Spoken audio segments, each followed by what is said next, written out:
Let me read you an excerpt from a letter. If instead of E equals mc squared, we accept that the energy to heal the world can be obtained through love multiplied by the speed of light squared, we arrive at the conclusion that love is the most powerful force there is because it has no limits.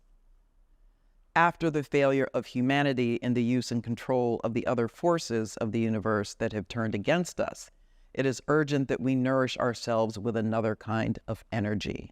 If we want our species to survive, if we are to find meaning in life, if we want to save the world and every sentient being that inhabits it, love is the one and only answer. Perhaps we are not yet ready to make a bomb of love, a device powerful enough to entirely destroy the hate, selfishness, and greed that devastate the planet. However, each individual carries within them a small but powerful generator of love whose energy is waiting to be released. This was from a letter allegedly written by Albert Einstein to his daughter or stepdaughter. It has since been revealed to have been written by someone else. Regardless of the author, the words ring true to me. Now, if you don't think love has anything to do with work, think again. By redefining love in the workplace as a professional expression of genuine care and respect, leaders can profoundly impact their organization's culture and success. Not what you expected? Get used to it, because topics like this are at the core of what I'm really about.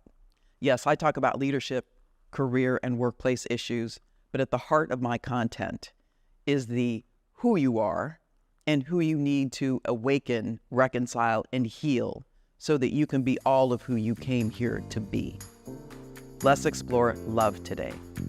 Hi, I'm Jenny Clark, a conscious leadership expert who spent 2 decades in executive recruiting and talent management. Having worked with giants like Google, Spencer Stuart, I discovered that the secret to transformative leadership lies in the 5 dimensions of conscious leadership. And I'm here to help you unlock your full potential. Join me on this channel as we embark on an honest and vulnerable journey together to become the kind of leader that genuinely inspires organizational transformation.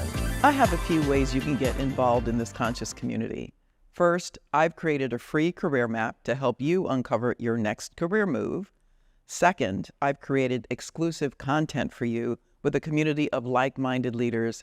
And lastly, I send out a free newsletter every week. To learn more, check out the description of this video. I want to address this topic of love in the workplace in 2 parts. First, I think we need to talk about the prerequisite for spreading and inspiring love, and that is self-love. Worldwide, it is estimated that approximately 85% of the population suffers from low self-esteem. The website Skylight says that while self-esteem focuses on evaluating one's worth based on achievements and external feedback, self-love delves deeper into an unconditioned acceptance of oneself, fostering a genuine sense of compassion and kindness. Now, I'm going to hypothesize that the preponderance of low self-esteem is indeed correlated with a lack of self-love. Sad, but likely true. Self-love is fundamental to creating a healthy work environment because it influences how people engage with their work and interact with colleagues. It's also about respecting one's own needs, setting healthy boundaries, and maintaining positive self-esteem, which collectively contribute to one's effectiveness and satisfaction at work. Is it even reasonable to expect love to exist in the workplace? Here's why it's not only reasonable, but crucial to expect expressions of love and the sense of respect and care to exist in the workplace. Individuals who practice self-love are typically better equipped to handle stress and setbacks. They are more likely to have the emotional resilience to navigate the challenges of the workplace, leading to better overall mental health and sustained productivity. Self-love teaches people to recognize their limits and advocate for themselves. This leads to better work-life balance and reduces the risk of burnout, which is beneficial not just for the individual, but for the organization as a whole. When individuals respect themselves, they are more likely to respect others. This creates a more collaborative and supportive work environment where everyone feels valued. Now, don't start calling me Pollyanna. I'm not foolishly optimistic or ignorant to the fact that not all of us have experienced healthy love in our lives to be able to bring that sentiment or principle to work. In fact, in my observation and experience, the workplace has become a major contributor to workers' stress and poor health, both mentally and physically, largely due to a lack of love being expressed. You might have heard the phrase, hurt people, which suggests that individuals who have experienced pain, trauma, or harm are more likely to inflict hurt on others. This can manifest in various ways, from physical violence to emotional or psychological harm. When you have these hurt people in leadership roles, you are likely looking at a toxic environment that negatively impacts everyone in it and the corresponding work product, unless they have done the work to heal themselves. Here are a few examples of love in the workplace. For those leaders who are capable of demonstrating love, it involves fostering an environment of empathy, respect, and genuine concern for the well-being of team members. Keyword genuine. You can't fake this. This is, I'm going to say it, energetic. People feel love or not, regardless of what you say or do. I used to tell my teams, I love you guys, and I meant it. I cared about each one of them. This wasn't a maternal protective sentiment, but a genuine hope that they were mentally and physically okay. I would ask my directs, how are you doing in our weekly one-on-ones? I had a recent hire come to me saying he was going to have to quit because of a family matter. I didn't want to pry, but asked if he might consider a leave instead. He didn't know it was an option. He shared that his preteen daughter was having serious problems in school. I didn't need to know more, but got confirmation by the next day that he would be eligible for a 2 to 3 month leave. I distributed his work to other team members and took on one of his assignments myself. I checked in with him via email every 3 to 4 weeks to see how everyone was doing. When he returned, he was so grateful for being able to take the leave and relieved to have been present for his daughter at a critical time in her development.